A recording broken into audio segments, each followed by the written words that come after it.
From the Newstalk ZB newsroom, this is Newsfix. In this update, thunderstorms are lashing parts of the country as a low-pressure system builds off to the east. Met Service is expecting heavy storms to hit the east of the North Island and the top of the South Island until later tonight. Watches are in place for parts of the Gisborne, Hawke's Bay, Wairarapa, Tararua, Marlborough and Nelson regions.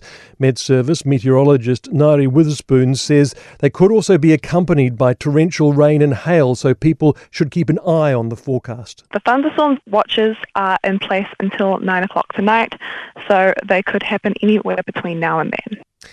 Police believe people are withholding information around a suspected homicide in Ngaruawahia. 42-year-old Turipapa Tukeri has been named as the woman who died after reports of a brawl on Friday afternoon in the Waikato town on Waipa Esplanade near the Newtown Street intersection. Acting Detective Inspector Andy Saunders says someone who was at that fight knows who's responsible. There'll be more police out and about in the area in coming days to reassure the community. 4 people have been taken into custody after an aggravated robbery in Auckland's Mount Roskill last night. Shannon Johnstone has more. Several masked and armed people entered a commercial premises on Hillsborough Road about 9 p.m. Police allege they attacked the sole attendant and stole alcohol, cigarettes and money before fleeing in a vehicle. Just before, a member of the public called police to report suspicious activity by people in 2 vehicles. The victim has minor injuries. A 21-year-old man and woman are appearing in Auckland District Court today, and another person will appear in Youth Court in January. The victim of a fatal shark attack off Queensland's coast is being remembered as a role model for young people. 40-year-old youth pastor Luke Walford of Rockhampton was bitten in the neck while spearfishing with his family off Humpy Island. He died several hours later despite attempts to save his life. Forbes says some locals are also now calling for shark culling measures across the island. That's news. I'm Alistair Wilkinson.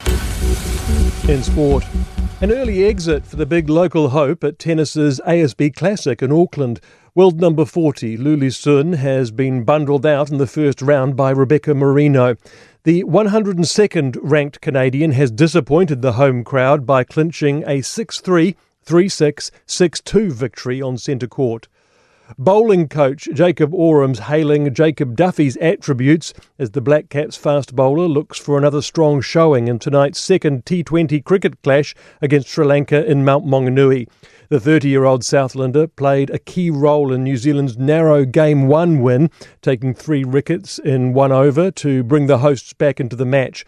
Orams says while Duffy's always swung the ball, he's much more than that. Tall guy and gets good bounce. And I suppose, lastly, his pace is, I think, is a little bit slipperier than people probably give him credit for, up around that mid to late 130s consistently.